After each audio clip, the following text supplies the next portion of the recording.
So, good morning, ma'am. Good morning, classmates. So, this is our report. So, the unit 2 is about instructional planning for physical education and health. So, we are the reporters of lesson 1, the foundations of physical education and health. So, the objectives of this lesson are at the end of this lesson, you will be able to discuss the foundation of physical education and health, define motor behavior, differentiate the focus, purpose, and people of physical education and health throughout time, and distinguish the benefits of learning the foundation of physical education and health. So, in introduction, physical education and health are important parts of every pupil's life. In this subject, pupils learn about different activities that are beneficial for their body, like physical fitness, games, and sports. On the other hand, the concept included in health subjects help pupils learn about healthy habits like selecting and eating healthy foods. So, this subject have colorful milestone that will serve as the foundation for teaching the subjects. Pre-service teachers, or like us, the student teacher must acquire knowledge about the foundation of physical education and health for them to provide a curriculum and instruction that are congruent to the concept that their future pupils or our future pupils need to learn. So they need to understand the importance of the subjects and how this can help them that a healthy disposition which may lead to productive life in the future. So hence, this lesson will discuss the foundation of physical education and health as well as other pro-vital matters with regards of these subjects. So let's proceed to the historical foundation of physical education. So history educates us by allowing us to comprehend how past leaders and events influence physical fitness, exercises, science, and sports. So history serves as a reference, suggesting possibilities and courses of action that could be most successful in the years ahead. So history is an academic discipline concerned with the study of transition over time. Historians do analysis that is both informative and interpretative. So let's proceed to the ancient Greece of prehistoric times, 388 BC, and Rome at 500 to 27 BC. So, Greece, particularly the city of Athens, gives high importance to physical activity, viewing sport and exercise, and fitness as essential to education and life. So, they believe education consists of intellectual and physical development. The expression, a sound mind in a sound body, illustrate this belief. So they have a gymnasium that serves as the center for intellectual discussions, sport instruction, and physical training.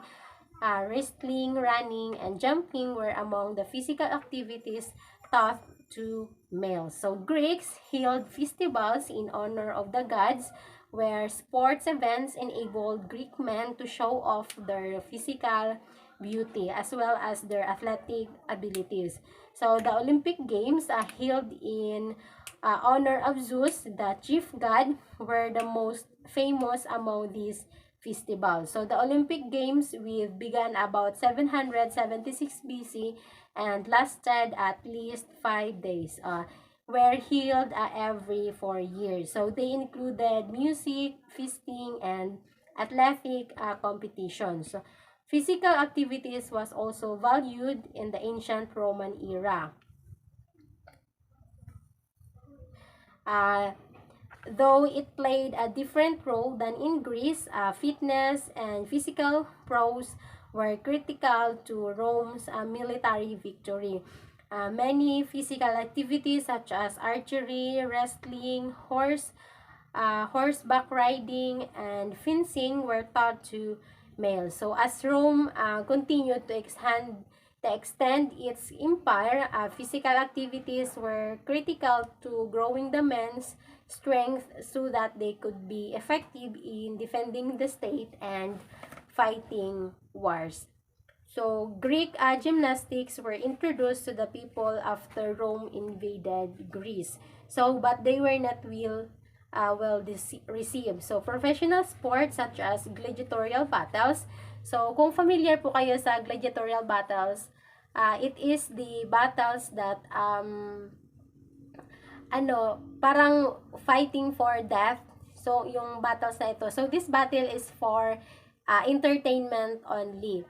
And yun na nga, men fighting wild animals and men fighting to death were among common to Romans. So these and other games such as chariot races were well attended by spectators. So the Roman population health deteriorated due to excessive eating and drinking, as well as a lack of physical activities. So the Roman Empire eventually fell apart. So with poor physical condition of its people as one of the contributing factors. So let's proceed to the early modern program. So let's begin in Germany. So gymnastics physical education in Germany during the early modern European era was focused on the creation of strong people through programs in schools and community organizations. So according to Johann Bernhard Basedow, 723 to 790, Johann Christoph Friedrich Guthmuth, 1759 to 1839, and Adolf Spies, 1810 to 1858, all pioneers of physical education at that time, were instrumental in encouraging school gymnastics. So their programs emphasizes gymnastics, games, marching, running, and wrestling, as well as drills and training in those sports. So these leaders claim that physical education deserved to be included in the school curriculum, because that time physical education ay hindi pa siya included sa curriculum at hindi pa siya tinuturo sa school. So let's proceed to Sweden. So gymnastics in Sweden was inspired by the nationalism in the early 1800s. So during this period, Henrik Ling in 1776 to 1839 was a key figure in the growth of gymnastics. So Ling was appointed director of the Royal Gymnastics Central Institute in Stockholm. He created a military training program for men at the institute that emphasized mass drills and movements from position to position on command and in a defined progressive series. Stall bars, vaulting racks, and oblique ropes were among the exercise equipment created by Ling. So Ling was credited with the advancement of medical, educational, aesthetic gymnastics in addition to his military gymnastics program. So next is Denmark. So in Denmark, physical education during the early modern period was heavily influenced by the military. The Danish government recognized the importance of physical training in preparing the citizens for military service. So as a result, physical education programs focused on developing strength, endurance, and discipline. And one notable figure in Danish physical education was Franz Nachtigal in 1777 to 1847. So he was known as the father of Danish physical education.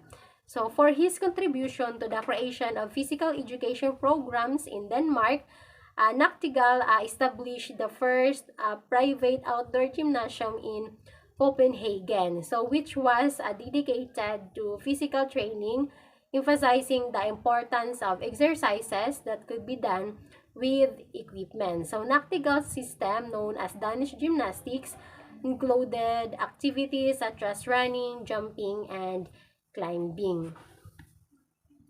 So, next is the Great Britain. So, in Britain, the physical education was approached differently in the early 1800s in Great Britain, while other European countries emphasized structured gymnastics programs. The United Kingdom emphasized organized games and sports programs. So, in the United Kingdom, sports have a long and illustrious history. Before the 1800s, swimming, rowing, archery, horseback riding, hockey, quoits, tennis, golf, and football, or known as soccer, and cricket were all common sports. So for our better understanding, let us explain each of those games. So first is the swimming. So all of us are already familiar with this uh, sport. So di ko na po kailangan siyang i-explain. Next is the rowing. Rowing is a sport where teams or individuals push a boat through water using oars or sagwan. So it requires strength, endurance, and teamwork. So rowing can be done on rivers, lakes, or even in the ocean. Next is the archery.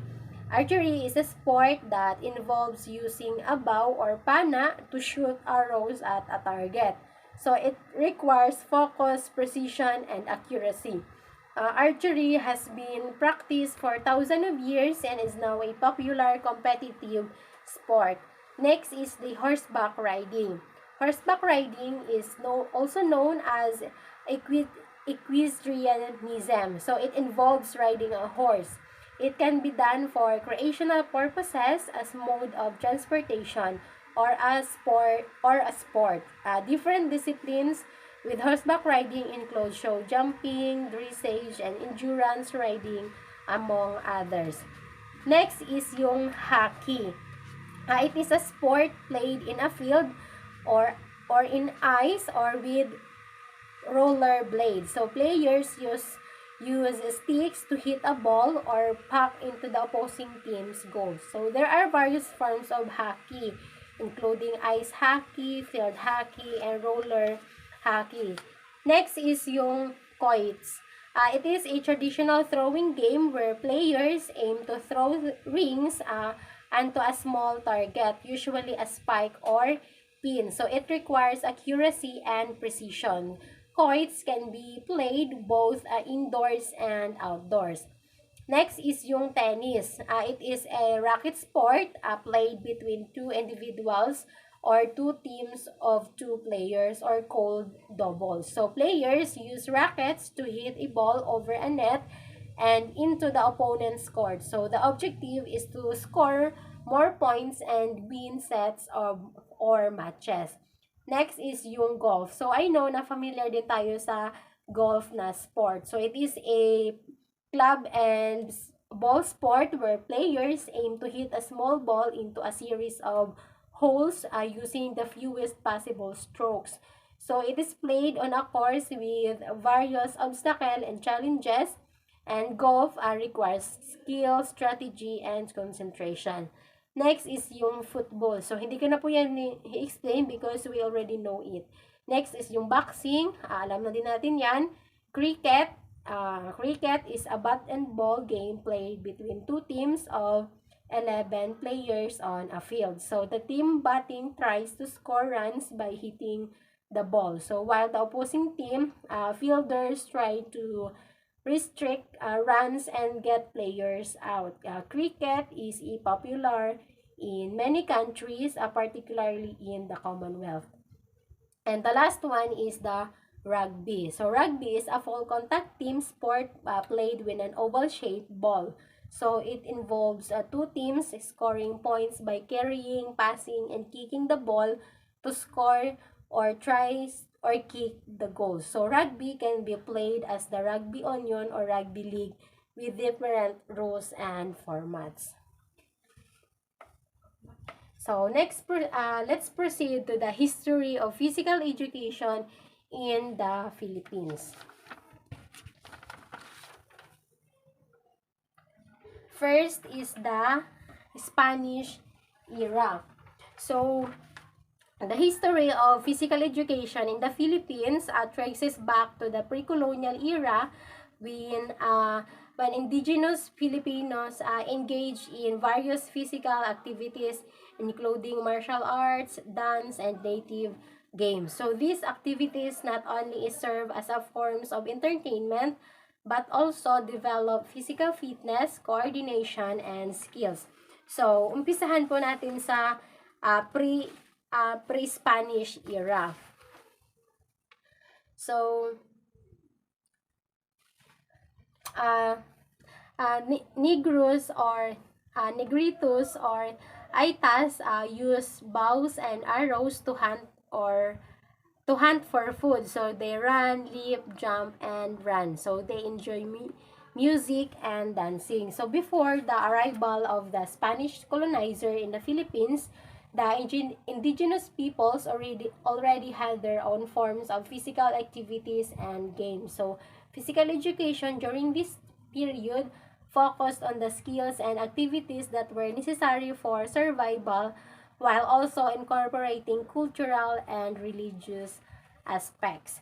So next is the Indonesian and the Malays period. So during this time, they are producing food for planting and cultivating the mountainsides or known as agriculture. So the major physical activity of Indonesian and Malay. So they also dance as a form of religious activity.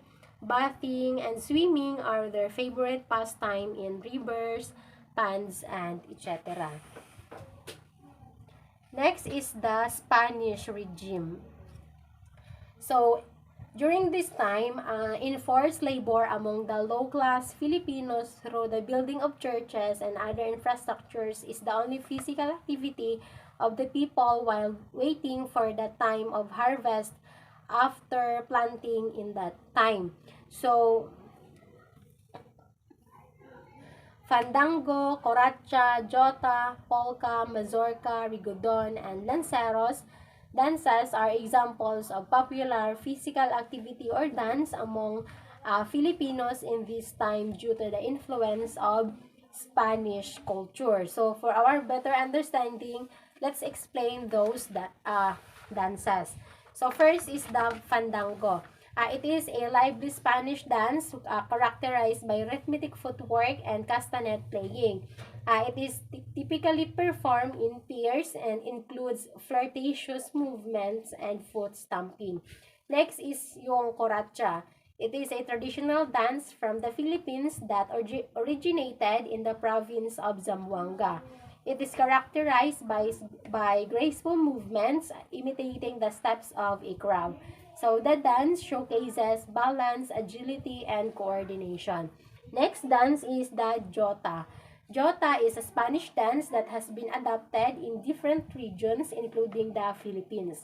It involves lively music, energetic movements, incorporating stamping, clapping, and twirling. Next is yung polka. It is a lively dance that originated in Central Europe. It involves quick steps and lively music. Polka has various regional styles and has become popular in many countries, including the Philippines. Next is yung mazorca. It is a Polish folk dance known for its moderate tempo and rhythmic patterns. It is characterized by graceful steps and twirling movements. Mazorca has influenced many other dances worldwide. Next is yung rigodon. Rigodon is a traditional Filipino dance that originated during the Spanish colonial period. It is often performed at formal events and social gatherings. Next is yung lanceros, the last one.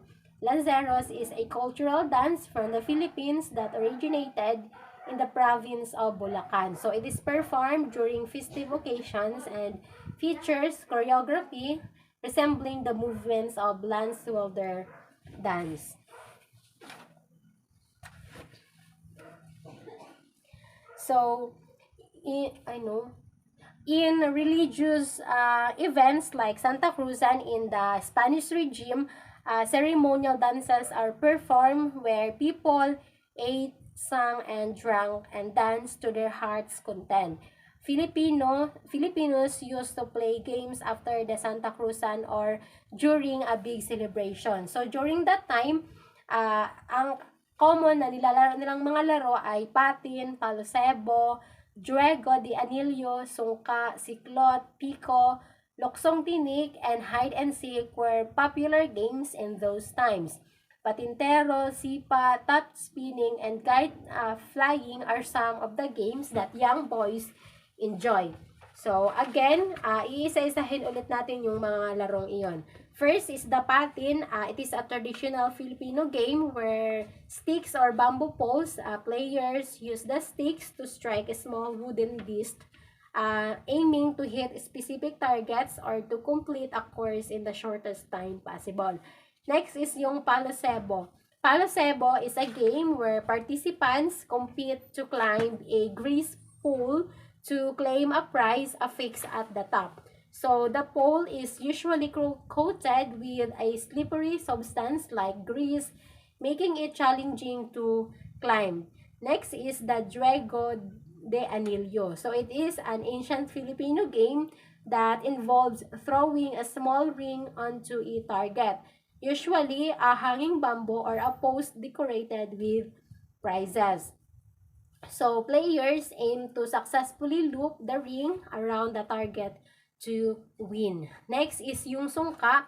I know that we are all familiar with this game because during our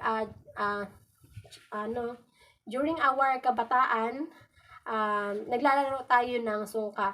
So for me, during my childhood days, naglalaro kami ng sungka, but now nakalimutan ko na kung ano yung rules and regulation sa paglalaro ng sungka. Sungka is a traditional Filipino board game played with wooden or bamboo board and shells or stones as playing pieces. So the objective of this game is to capture more of the opponent's pieces. Next is yung siklot. Siklot is a spinning top played in the Philippines. Participants throw and spin tops, competing to see whose top spins the longest or knocks down the opponent's top. Next is yung piko. It is a traditional Filipino game similar to hopscotch. Players hop or jump on a series of boxes drawn on the ground, following a specific patterns. The objective is to reach the final box without stepping on the lines or losing balance. Next is yung piko. Piko is a loksong tinik pala. It is a Filipino game played by jumping over thorny obstacles made of sticks or bamboo poles. So the difficulty level increases as the height and arrangement of the obstacle are adjusted. Next is yung hide and seek.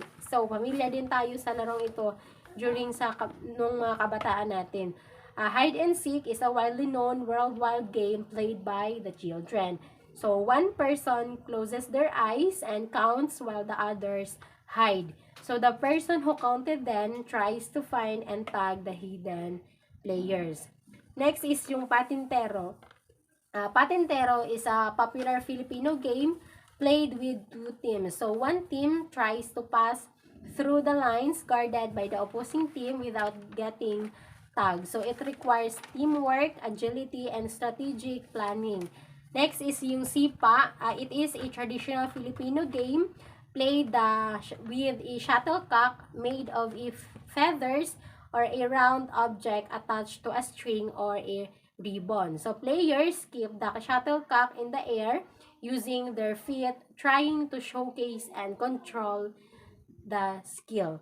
Next is the top spinning. So, alam din natin ito yung trompo. So, top spinning is a game where participants spin a top and compete to see whose top spins the longest or knocks down the opponent's tops. Last but not the least is the kite flying. So, familiar din tayo sa larong ito. It is a recreational game where participants fly kites made of lightweight materials. So it involves controlling the kite with strings and enjoying the art of flying in the sky. So for the formal education of the Filipinos during the Spanish regime, schools and colleges and universities were established. Physical education was not offered as part of the curriculum. So at this institution, PE was made a part of the curriculum at the Ateneo de Municipal de Manila, which was established by the Jesuit fathers, and PE was not included in the curriculum when a royal decree created a normal school for men and in the city of Manila, and other royal decree established a superior normal school for women in 1863.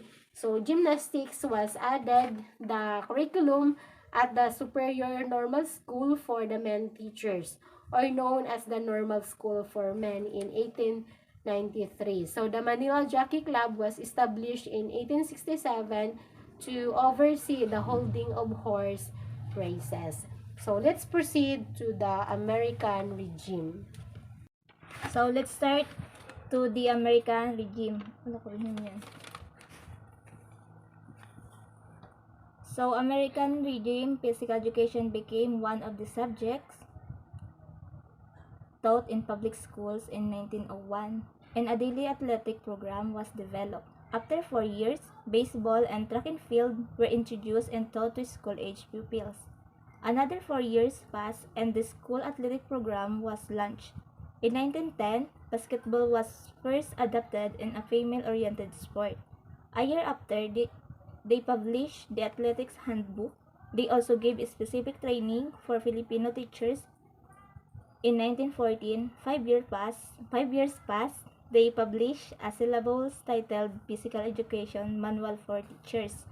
Then after a year, physical education became a required subject in the curriculum in all public schools. So in American regime, physical education provides cognitive content and instructions designed to develop motor skills, knowledge, and behavior for physical activity and physical fitness. Physical education's history traces back to ancient Greece, but it exists all over the world today. Starting from a young age, children need to engage in regular physical activities to develop their minds and bodies. In the United States, physical education is a crucial component of early childhood education, laying the foundation for a healthy lifestyle into adulthood. So let's go to the Japanese regime. In Japan, since the military government forbade it, Filipinos did not engage in sporting events. The Filipinos were engrossed in the war at the time. In Japan, there is a physical education period called taku, where children partake in various athletics activities. The interesting about physical education in Japan is that the activities tend to be very different from the typical activities since in physical education courses in the United States. So magkaiba po yung yung laro po ng sa American regime kaysa po sa Japanese regime. Magkaiba po sila.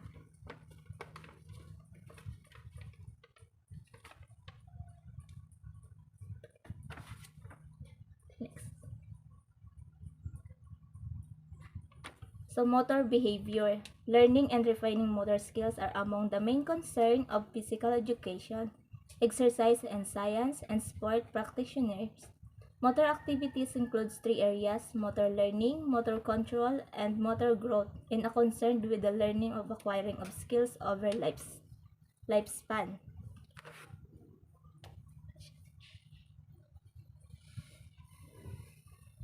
Motor learning is the study of how people learn new skills through practice and experience. The study of the neurophysiological and behavioral processes that influence the regulations of skill movements is known as motor control. Motor development is the study of the roots of movement, activity, and how it evolves. So let's go to stages of learning. Individuals move across many phases as they master motor skills and make the transitions from unskilled to professional athletics. The cognitive stage, the associative stage, and autonomous stage were defined by Fitz and Posner as the three stages of learning. So number one is cognitive stage. The cognitive stage is the first stage of learning. The pupil is attempting to comprehend the natural goals as the task to be learned at this time. Questions like how do I stand may be on the pupil's mind. Can you show me how to handle a tennis racket? Can you tell me how you do in this game? Can you tell me the step and the swimming stroke? The pupil must also pay careful attention to the information presented by the teacher, which can include both verbal and visual information such as demonstrations of a skills or a videotape of a performer performing the skills. So cognitive stage, associative stage, and autonomous stage are terms commonly used in the field of motor learning to describe a different phases of skills acquisition. So cognitive skills stage, this is the initial stage of learning a new skill where learners are primarily focused on understanding the task and developing a mental map of how to perform it. During this stage, individuals might make many errors and have inconsistent performance as they experiment with different strategies to complete the task. So the second is associative stage. Associative stage is the second stage. At this stage, the pupil has mastered the fundamental of the skills and concentrating on honing it. During this point, the pupil focuses on mastering the necessary timing for this skill. The pupil's output appeared to be more fluid, there are fewer mistakes, and the same 4 errors is more likely to recur. The pupil is also aware of some of the more obvious errors he or she is making when performing the task and may use this knowledge to improve subsequent results. In this stage, learners have to progress beyond the initial phase of understanding the task and have started defining their technique. They begin to recognize patterns and identify errors and make adjustments to improve their performance. Practice during the associative stage help learners to become more consistent and exerting these skills. The third is autonomous stage. Autonomous stage is the third stage. After a lot of practice, the pupils will get to a stage of learning. He or she can reliably perform the skills with few errors. The ability of is well coordinate and seems to be done with ease.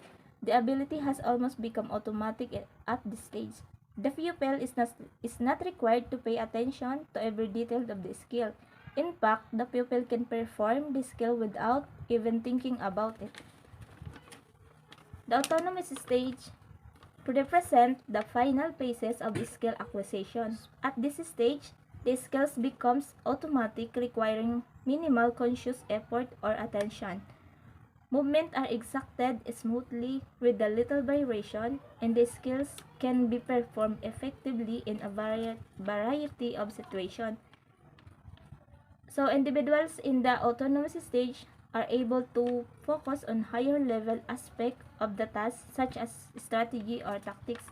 It is important to note that the progressions through this stage may vary depending on the task, individual abilities, and practice opportunities.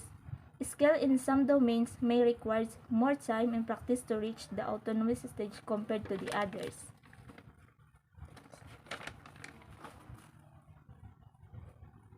So let's go to the last topic, historical foundations of health. Any combinations of learning opportunities designed to foster voluntary activities conducive to health is how health education is characterized, Green and Creator 2005. Although health education has a long tradition reaching back to the 19th century, it was not until 1940s that it became a distinct discipline.